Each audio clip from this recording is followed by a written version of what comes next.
Revolution is upon us. All over Britain, people are dancing to a different tune. Tonight on All Black, we take you into the underworld of jungle. Jungle is a London something, and a London something this. Take up on the rhythm like a Helios rider, rider, rider, rider, rider. Take up on the rhythm. The scale of this scene is gigantic. When you hear jungle music, the beats there, but it's alive, and the bass line just holds you. I think it's very sexual music. I heard the beat and it was like, yeah, I was getting back to my roots.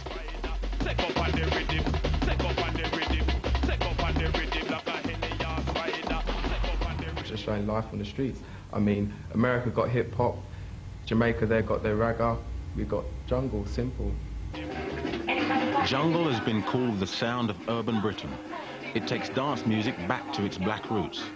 It emerged in the late 80s as a breakaway from the rave scene when DJs started experimenting with black sounds.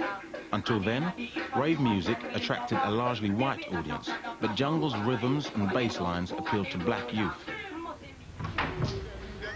This man is one of the Mr. Bigs in jungle, whose label, Kickin' Records, has produced 6 albums. He remembers the opposition that DJs originally faced. Certain faction of the rave scene started to dance with a more breakbeaty with the ragga samples, and certain people, some of the white boys would say, yeah, I'm not dancing this jungle bunny music. So it created a kind of a split really, and when Smiley and PJ really said in the early part of the 90s, saying, well look, we feel jungle is an insult to black people, they were right, but it's kind of backfired because jungle is now becoming a big thing. In the last year, jungle has grown from a small, exclusive underground scene to the main sound on the streets. Over the summer, as many as 20,000 people were raving to jungle every weekend. In London, major West End clubs now feature jungle. Even Radio 1 has begun to play it. MC Lenny's job is to work up the crowd at the raves. He says jungle gets people moving by sampling the old records that everyone loves and mixing them in with fast dance beats. Jungle's about samples, believe me. It's about the samples of the reggae artists what are in the music. I'm going to show you a thing about Buju Banton. It's on Jungle Hits Volume 1, so listen.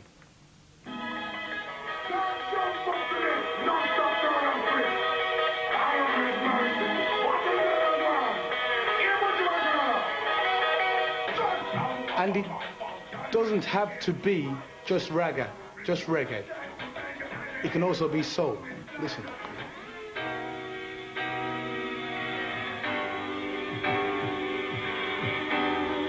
As you can see, this is the sound of Anita Baker. This is soul.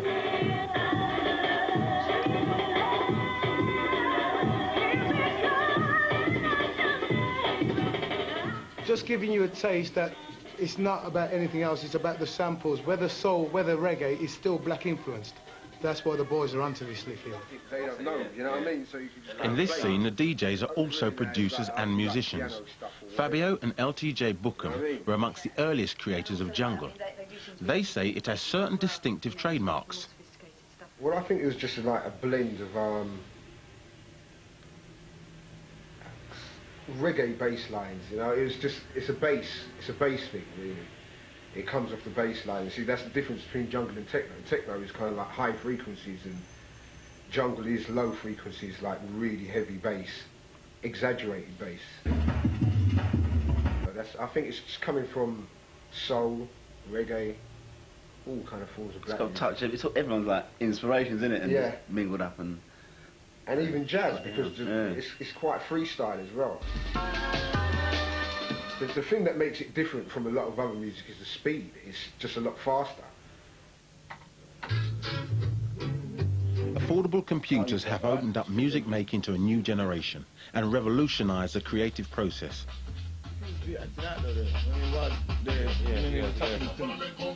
If you take the emergence of computer technology, particularly the Atari, around about 1990 onwards, it provided an opportunity for a lot of urban youngsters black and white, to actually inform the music with their own sampling, with their own experiences, and to make the music a bit more relevant to what they wanted to hear and what they were feeling. You know, the computer technology just created a whole generation of bedroom junglists.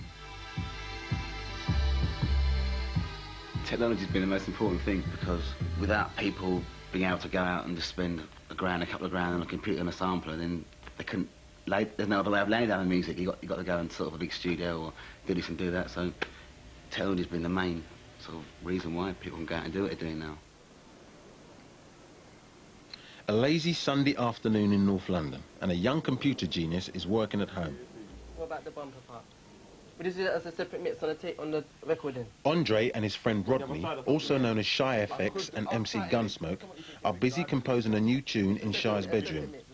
As Gunsmoke's voice is recorded on his sister's tape deck, Shy samples the beats on his computer. As far back as I can remember, I always wanted to be a gangster.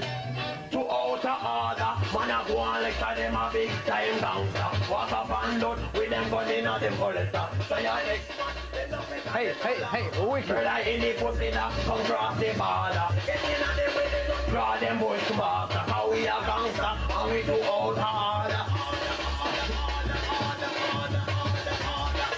Wicked. Hey, original. You know that? Part 2. What is this, part 2, Shy? Shy, a trainee studio engineer, and student Gunsmoke use their every free moment to finish their single Gangster 2. In a month's time, they'll be performing it live. How you like it? Wicked. It's important for me to have equipment in my bedroom because you get all your ideas, you know what I mean? Then after you don't get your ideas and forget it by the time you go to the studio. You know, you can put it down roughly when you want. About 40% of the work's done here. You know what I mean? I just get a rough structure of what the program's going to be, what the idea of the tune is and everything. Usually I program the drums on the computer here, put a bass line or whatever, and then the rest of it's in the studio. Shy and Gunsmoke say the violent lyrics in Gangster were inspired by a real-life incident. Gangster came about because we were hearing a lot of tunes that are sampling of films and the rest of it, yeah. And I was thinking, well, boy, you know, we should do something more original than that, you know what I mean? Get some London talk so everybody can relate to it still, you know what I mean? So me and my brethren, we started the introduction and everything, then we just built the tune around it. What are you gonna do, man? What are you gonna do? Shut up, don't ask me that, man. Don't kill him, man. Some boy was running another boy, whatever, and his friend was telling him about it in a car. They see the boy that was running him, so they get out of the car, kill him basically, jump back into the car and go about their business. Instances like that do happen, mate, not usually with a gun or something, but instances like that do happen. That's why I put it in there in the first place, you know what I mean? So everybody knows what we're talking about. There's things that are happening still. Maybe not that extreme, but things are happening. Watch, when I see him, I'm gonna teach him I don't care. He got too far now, you understand? Gangster Jungle is often criticised for glamorising violence, but not everyone agrees. If it's a reflection on the reality which an individual seeks to portray through his or her music, then I cannot see how it can be a negative thing. They feed a mainstream, predominantly white fantasy about the lifestyles and the primary definers of blackness in Britain, the way in which young black men are seen to be running wild. And if, by feeding into this fantasy, artists embracing the so-called gangster rave genre can make money, then that is deeply subversive. Rebellion. True rebellion. Jungle is about making music that adults hate and kids love. It's like the old rock and roll story, and it's like, if it's loud, I hate it. So I think personally that jungle is popular because the youth can let off on it. It's like it's an escape from their kind of society and environment. So, you know, anybody over 25, watch out. Watch this!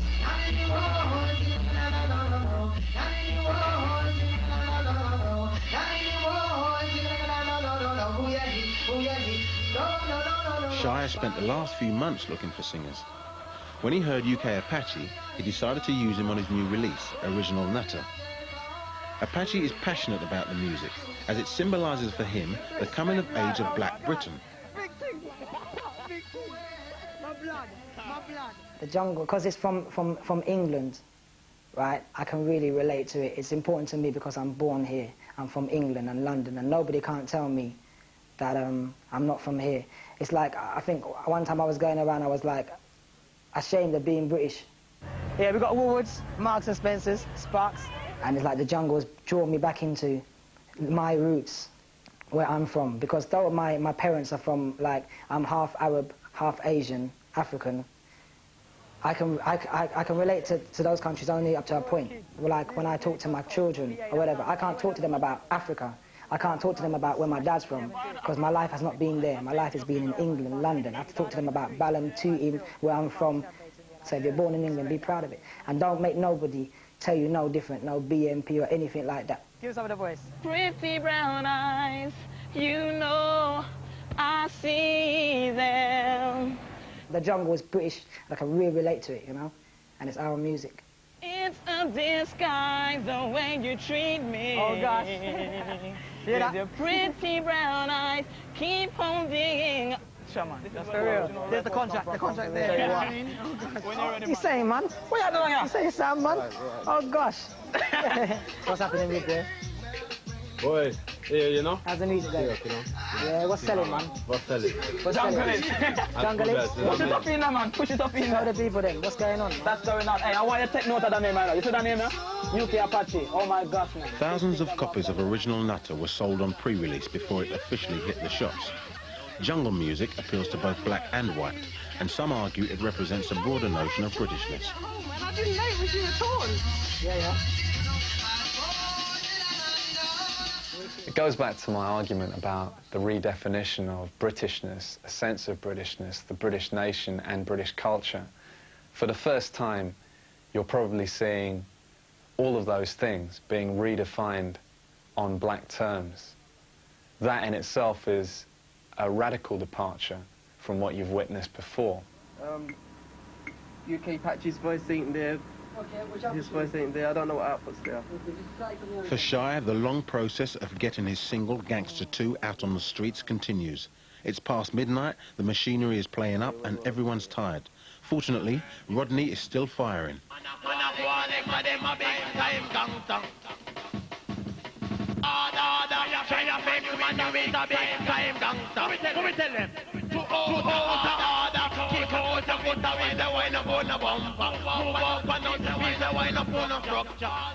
Shy has invited DJ Ash from pirate radio station Cool FM to listen to the studio session in the hope that he'll give the tune essential pre-publicity. Ash was impressed. Gangster 2, it'll be a hit. It will be a hit because it will get the right publicity, it will go through the right channels. I think it will do very well, and also any future stuff that Shy does as well will do very well. Take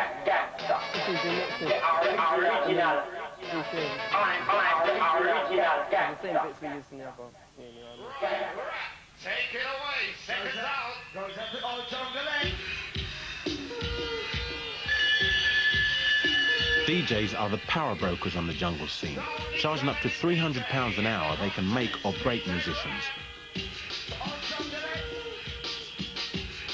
Well, for us, we're the jungle DJs who are running it now. All of us have got labels now, we're running our own music, we're making our own music, so to a certain extent we're dictating what's happening.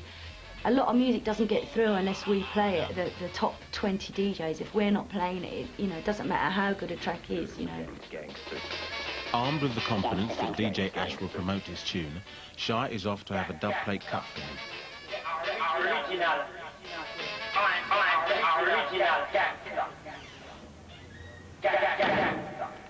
Okay, so what speed are we cutting at? 45. 45, okay. Costing £30, a dub plate is a limited edition record. Artists and DJs press them to test public reaction to a tune before its release. They're a key feature of the jungle scene. On this particular scene, we play them to get a reaction. They're like stuff that isn't coming out for a while. Just, it's a tester. What do you think of this? If you like it, cut it, get a reaction and let me know. That is what a dub plate is meant to be for. If you're a DJ and I'm a DJ and you go to a record shop, you can buy exactly what I can buy. So how are we going to be different? Now, if you could get certain dub plates and I could get certain dub plates, that's a chance for me to prove my style against yours. Yours isn't going to be the same as mine. What's happening? Oh, you're right. I'm all right. Very good. Got some good bits in today if you want some. And a certain way to get through to the DJs is through giving them a dub plate. That's the best way for them to play it. Of course, Fabio and Groove Rider play something, everyone listens to it, you know, everybody wants it. It creates a buzz on the track, and that's how it sort of snowballs into something that's wanted. So, how are you back? You good? Doing some shopping? Yeah. This guy's come all the way from Canada to get his vinyl. The DJs are the ones who influence any scene, and the artists. Now, because most of the music you hear, you won't see live PAs for this jungle apart from Levy. They have to buy the records, the vinyl, and the DJs are playing the vinyl, so it's down to the DJs to influence the music. They can either kill it or take it somewhere else. Yeah, I'll mix this one for you. Because I like you so much, you're such a good DJ. The close-knit DJ fraternity is suspicious of jungle's imminent explosion into the mainstream. Hey, what's happening, guys? All right, Trey? Right, easy. Safe? Yeah. Right, right time? Yeah. Yes. Hi, Steve, man. Yeah, man. Right. Safe. Oh, cheers. Very cute. It's a youthful music, and it's not for the charts, you know. It's our music and we built it, do you know what I mean? And I don't want to see all the major people jumping on it and exploiting it, you know. People have tried to cross it over into the mainstream, and for me that just loses the whole flavour and the idea of the music, you know. It's an underground vibe, that's the way it should stay, do you know what I mean? Everybody takes a beat. As we take a right to, reaching out to all original gangster girl. True to the spirit of jungle, last week Shy turned down a six-figure sum for a contract from one of the major record companies. Instead, he's releasing his tunes through a small independent label, Sounds of the Underground, who have promised him greater artistic control. Virtually all jungle is still marketed through small independents. I think the important thing with independent companies in the UK, is, well, ourselves especially, is that we go 50-50 with the artist, right across the board. So he will come in, he will make the music, and we will incur the expense of manufacturing and promoting that music. And at the end of the day, we'll split it 50-50. Whereas if he signs with a major, he may get 12 to 14% of the retail, maybe. In our contracts, our artists have the final say on mixes, on artwork, on remixes, on anything. And that's very important for us, because with something like jungle, you have to treat it with a bit more respect and let it grow naturally, and the artists grow naturally. I think even if you spoke to the majors, they don't really care. They'll tell you that they don't care, really, at the end of the day. You know, as long as they can make money off you, that's all that really matters. A lot of people are weary, they know, you know, even from people like George Michael, if you see him kind of like getting distressed by his record company, you can imagine. And he's one of the biggest artists of all kinds of music in the world. Do you know what I mean? And from the little boys from Brixton or wherever, they know they're going to get manipulated. At the end of the day, I just think that I hope a lot of them ain't silly enough to kind of not get anything out of it themselves. EMI is an international company with top artists on their books. Their A&R manager, DJ Elaine, is on the lookout for jungle talent. You know, I'm not quite sure why a lot of the guys down there don't want it to go commercial, but, you know, I think in every field you'll find that a lot of people that originate stuff and whatever, they get a bit kind of green or whatever with envy because someone else has kind of crossed over. Wicked, wicked, jungle is massive. Wicked, wicked, jungle is massive. Wicked, wicked. Rank Records is a small independent label. They signed General Levy to perform Incredible, which immediately hit the top 40. With the remix currently in the top 10, Ant makes no apologies for their mainstream success. After they found that the track had actually done quite well on the underground, then it appeared to them that they should actually try and do something much more important with it, like take it up to that step where they could get it into literally every shop. You can get a real feel as to how jungle is, and it also gets away from the fact that jungle, is made by people in sort of bedrooms and You know, you actually get to hear the records on vinyls, and that's it. This is actually bringing that step closer to, you know, getting to know who the artists are. Yo, my day all of them, I spin them like a windmill. New talk for them. When Incredible first broke into the charts, rumours spread that the former reggae artist was calling himself the King of Jungle. Pirate stations boycotted the tune, saying that he was selling their music out to the mainstream. Now we've got M-Beat and General Levy, first jungle on Top of the Pops ever.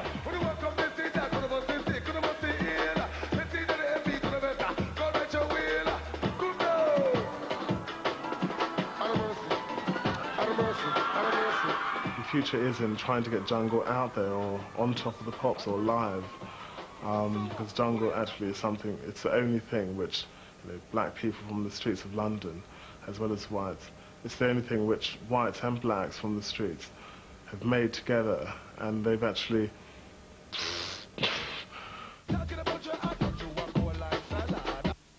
I don't really want to talk about General Levy, because General Levy don't deserve no time on the air whatsoever.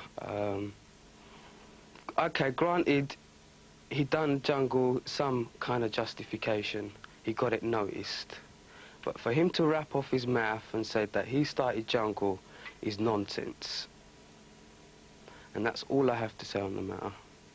They should talk to the man himself, and then I would set the story straight. Did not say that I want to be the king of no jungle. Come to contribute, make people feel good. Who like it, like it. Who don't like it, just bite it. He hopped from this music to that music, hopped to the jungle bandwagon, and then it's gone on like he was running it. You know what I mean? This the program, going on about he big up jungle and the rest of it. We don't need people like that coming in, you know what I mean, and riding off it and saying that they big it up, because he never big up nothing. Incredible. Now, it's not his fault that he went into the studio, he was inspired by the sound, by the vibe, whatever, he made a record, and it was a hit. Now, a lot of those people that are criticising him, if it didn't happen, then we wouldn't be here today talking about it, all right? And then they would be saying, why the hell is no one taking any notice? It's a progressive movement, and anybody who's really fighting against it is really just is thinking on a negative vibe, when we should be thinking positively, thinking that we've got something new which was originated in England, London, pure London artists, London musicians involved in it. Why don't we try and boost this, push it worldwide, and say that England has got something? It's not just the Beatles. Why is it called such cuff? Cut.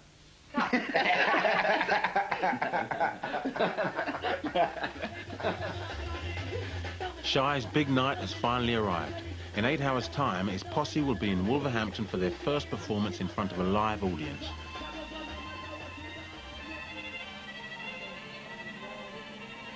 The dancers, Zioni and Harriet, are putting the finishing touches to their act. I remember last time at Roller Express we did this other gig there, and the stage was like quite small, so we were going to have to see, you know, if we're going to go on one side, or if we're going to go on the other side, or like 2 separate sides and stuff. We just have to see when we get there. All right, so we ready? Should we loosen up a bit?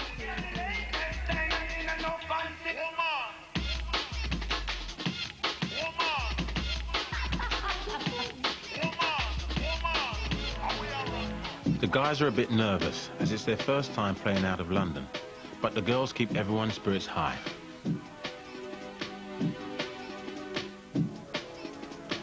Wolverhampton with Shy FX. Yeah. And we're just going to kick it up because we love jungle music.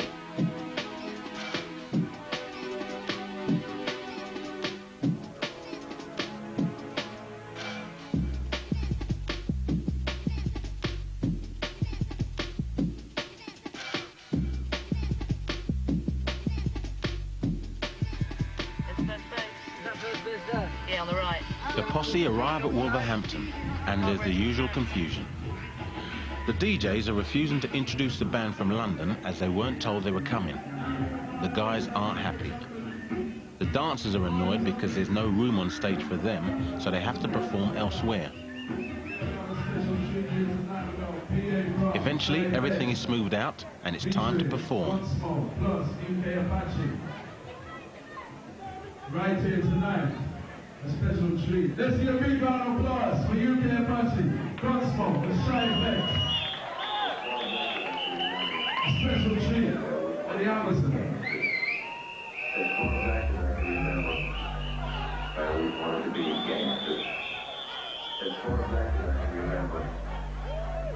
wanted to be a gangster. As far back as I can remember, I always wanted to be a gangster. As far back as I can remember, I always wanted to be a gangster.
Wolverhampton was a great trip, you know. We had enough joke, enough laugh. Tore it down, man. The crowd, they wouldn't even give me a chance to do the tune, really. I had to laugh halfway through it. But that was a good response. It was good. It was great fun.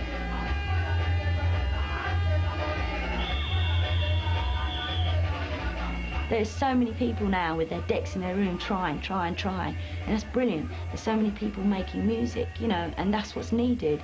You know, Britain doesn't encourage its talent enough, I don't feel. Jungle for me is another modern phenomenon which will cross over and start to influence major artists. Even within the next year, you can see that happening.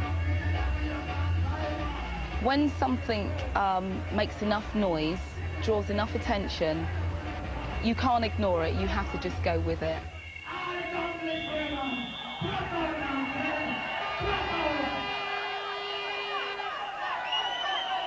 Respect and love on the scene from Side Effects, Gunsmoke and Yoga Apache. Respect, yeah?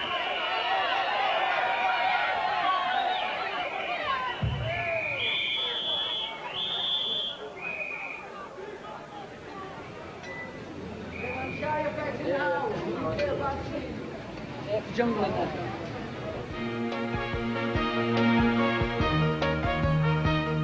In next week's programme, despite an increase in professional black footballers, the spectators are anything but all black.